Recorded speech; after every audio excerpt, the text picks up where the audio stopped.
Last night had all of the hallmarks of Trump's rallies at their best. You know, call and response, bragging about his achievements, stories about mythical people who tell him what a great president he is.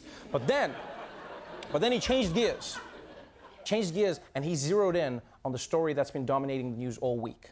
Alexandria Ocasio-Cortez and the squad. And tonight I have a suggestion for the hate-filled extremists who are constantly trying to tear our country down. They never have anything good to say. That's why I say, hey, if they don't like it, let them leave. Let them leave. Cortez, somebody said that's not her name. They said that's not her name, sir. I said, no.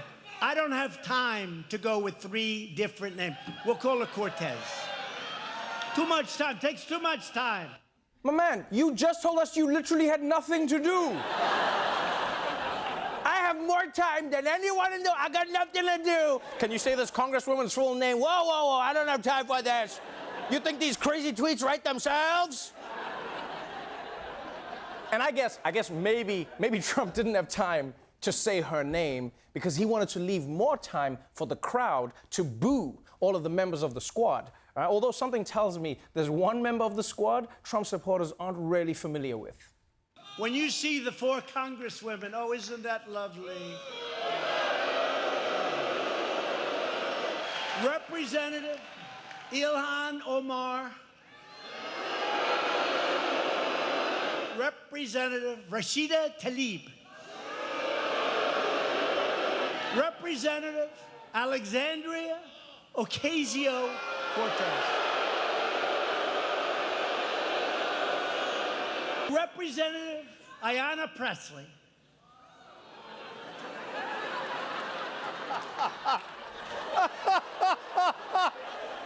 Oh man, okay, that was hilarious.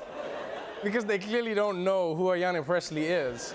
Everyone else, they were like, whoa! And then with her was like, oh, we're still reading up on her. And I'll be honest, if I was Ayanna Pressley, I wouldn't know how to feel about this. No, because on the one hand, I don't want to get booed. On the other hand, I don't want to be left out by being the only person who doesn't get booed, you know? Yeah, like if all my friends got booed and I didn't, I'd be like, guys, am I not booable? Am I? You would tell me if I wasn't booable, right? Like, you know what, I'm gonna go to Instagram and see if wait, there's no likes and no one likes me? But while the crowd may not have been as familiar with Ayanna Pressley, it was very clear how they felt about Ilhan Omar. It was the defining moment of the president's rally Wednesday night in North Carolina. The raucous crowd unleashing a new chant, "Send her back." And obviously and importantly, Omar has a history of launching vicious anti-Semitic screeds.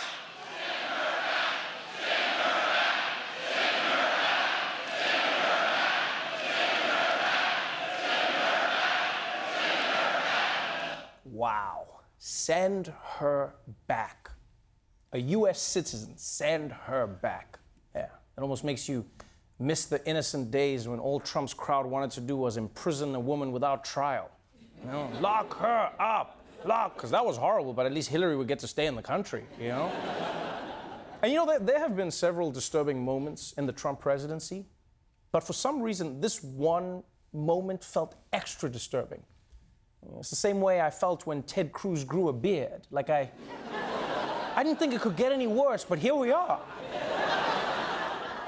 And I'm far from the only one who felt that way about this moment in the rally. I mean, pretty much everyone who watched this thing was sickened by what they saw. A group of Republican congressmen even personally expressed their concerns about it to Mike Pence in a secret morning meeting. Yeah, and the backlash was so intense that even the president himself tried to distance himself from his crowd.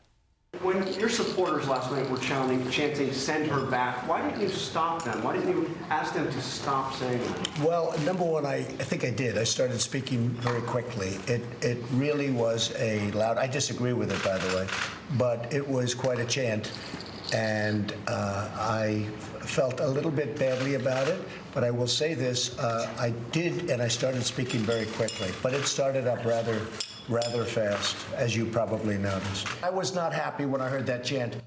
Wait, what? Sometimes I think this guy thinks like cameras don't exist. It's just like, how is Trump gonna say he wasn't happy with that chant? He inspired the chant. He's the one who tweeted they should go back, right? I mean, he said it in his speech. We saw it. He said it. This would be like the DJ turning on a crowd. You know, like the DJ's like, everybody make some noise. And the crowd's like, ah. He's like, hey, we got neighbors. Come on, man. It's a Tuesday night. People have things to do. Come on.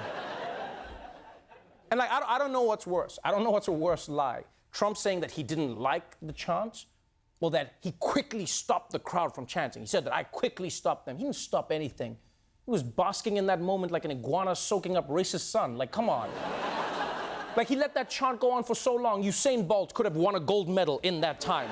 Yeah, and that sounds like a joke. It sounds like a joke, but it's also completely true.